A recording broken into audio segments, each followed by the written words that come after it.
everyone. Welcome back to the Psychedelic Art Exchange channel. We are happy to be back and talking about some of the cool posters that we have in session 1 of our April mega auction, which is open now and will end on Thursday, April 18th at 9 p.m. Eastern Time. Just last week, we lost poet, political activist, and countercultural icon John Sinclair, who, among other claims to fame, was the manager of the MC5, a band from Detroit whose contributions to rock and roll history cannot be overstated. Back in February, we actually lost Wayne Kramer, the legendary MC5 guitar player, and we wanted to honor the legacy of both of these individuals by using this video to primarily focus on some vintage posters and handbills that they are featured on, all of which are available in this auction. So let's get going. What do you have? Well, this auction has some items from a collection, pieces we've never seen before, from the area where the MC5 got their foothold, back in the 60s.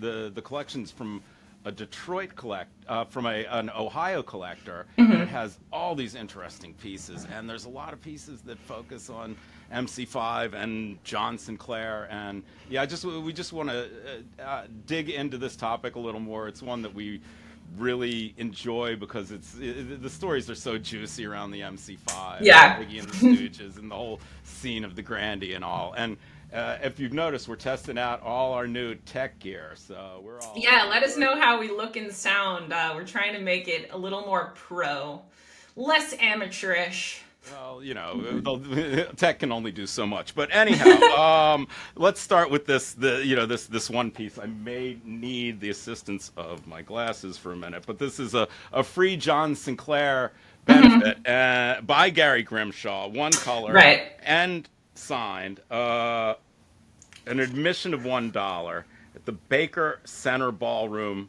Ohio University, and it's got this cool little illustration, there goes the glasses, of John Sinclair. So, for those of you not familiar with John Sinclair, he was a political activist. He was arrested for 2 joints and got sentenced to 10 years. Yes. And was a political prisoner. There were many benefits for him over the years, including one where John and Yoko were performing, and John Lennon wrote a song, John Sinclair, so immortalized in that. But as far as the Detroit scene goes, he was instrumental. He hung out with the MC5 and the Stooges, and he was sort of their inspiration. The White Panther Party, that was... Yeah, he was the founder, along with his wife and one other person. They founded the White Panther Party as a response to the Black Panthers, and they, delivered the same sort of like anti-racist, anti-capitalist message of the Black Panther Party. So this is just a fun little piece that I've never handled before. This is your chance. The background of the MC5 was essentially they were the house band for the Grandy Ballroom, and the Grandy Ballroom is a particularly fun and wonderful series of posters, a lot of them illustrated by Gary Grimshaw. And here's a Chambers Brothers piece where the MC5 is on practically every early Grandy poster. So, well, one of the cool things about the MC5 and the Grandy is, like, by the time that they were ready to record their first album, they'd already kind of made a name for themselves playing at the Grandy, which was strange because they were not like a psychedelic hippie band. They got John Sinclair to be their manager basically because he was like the hippie, like the head hippie. And they knew that they needed hippies to like them if they were going to be successful at all. But when they went to record their debut album, they decided to do it live at the Grandy. So that album, Kick Out the Jams, which is, legendary, was recorded live at the Grandy. Yeah, this sounds so raw and so rough. They really were instrumental in creating that sound that, went to New York and overseas, the whole... they were signed along with Iggy and the Stooges to Elektra by Danny Fields in '68. It was a different vibe than the San Francisco scene. This was Detroit. This was Motor City. It was the the same ethic on some level, but different style and delivery entirely. The only thing that sort of approximated with the San Francisco scene was Blue Cheer, because they were just, Right. just nasty and wonderfully distorted. But the MC5 and the Stooges, pretty much set the stage for what was to come in the '70s. So start your Grandy collection today if you haven't. Yeah. But then there's some real interesting pieces in the middle. I mean, there's this Toledo Pop Festival. This is just like a beautiful screen printed, beautiful red, white, and blue poster. Toledo Raceway Park with the Turtles and the MC5. It's just, again, I don't know where you'll find another one of these. Never Maybe they're seen out it, there, yeah. but this is That's very cool. completely groovy. But the MC5 were everywhere, and I mean, they were the band that played at the 1968 Democratic Convention in Chicago. They were the only band that showed up, and they almost got arrested. Another great story. This wonderful stuff. They were wild, and they were not afraid to show it. And they were only a band for like 10 years, if even. I think that they were maybe super active for like 5 or 6 years. There was a quasi reunion a couple years ago, and I mean, they're one of those bands like Big Star that since they recorded have become so much more influential. Well, arguably there wouldn't be punk rock without Iggy and the MC5. Oh yeah, that's the whole story. I mean, if you want a deep dive on it, the book Please Kill Me is full of wonderful anecdotes and interviews, and it's got a great talk about all of this. Anyhow, the next poster doesn't have. Oh yeah, it does. Hold on. This is another MC5. This is a handbill from Cincinnati's LLL Garage. Famous.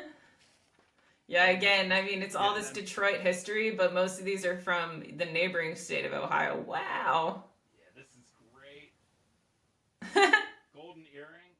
Yeah, and Iggy's on there. That's cool. Yeah, no, so this is, LLL Garage. I mean, I think the Almonds did a recording there, NRBQ. It's just one of those, this was one of those Midwest places that had some stuff going on. This piece is awesome. Now, this poster completely, the MC5 are not on it, but yeah, it's a bit of a detour, but it's very wild. It's 71. I mean, but the thing that really gets me about, it's got Velvet Underground in 71, but Parliament Funkadelic 71. This it's pretty wild. with the it's beautiful too. Another Grimshaw sign. Right. Right, and I mean, Grimshaw was like the, hippie psychedelic artist of Detroit during that time, and he was the one. Yeah, and he rivaled the San Francisco artists every bit. Grimshaw doesn't, get all the glory because, of what was going, the San Francisco scene got all the attention, but his art, his design, illustration, top of the scale. Anyway, I love this poster. We've never seen one of those before. That's amazing. No, again, from a collector from Ohio that has been collecting forever, just another freak. And it gave us an opportunity to talk about Wayne Kramer, John Sinclair, the MC5, which we love. Yeah. And this is the kind of stuff we like to dig deep into at Psychedelic Art Exchange. It's always been the music that drives us, and that's where our passion. We love the art and the posters equally, but without music, it's empty. There's another couple items. I mean, other than MC5 stuff in the sale, a couple of. Right, if that's not your bag, we sure have some crazy things for you. This is a pretty wonderful piece. A Dayglow, ticket. Talker for the Beatles candlestick and Beatle tickets. Right, it's like for a giveaway, right? And it says Beatle instead of Beatles, which is hilarious. It's wonderful. Register in downtown San Jose. Again, this was the Beatles. I mean, if you're into this kind of stuff, you know that the Beatles are, where it's at, and no posters, no handbills pretty much featuring them because they didn't play live for most of their career. So and scoop it up. The posters that do matter are on another level. Yeah. This is a more of a piece of ephemera, but it is a poster. It's a cardboard Day-Glo poster. It's very cool. 66, and it's the Beatles. It's an original item.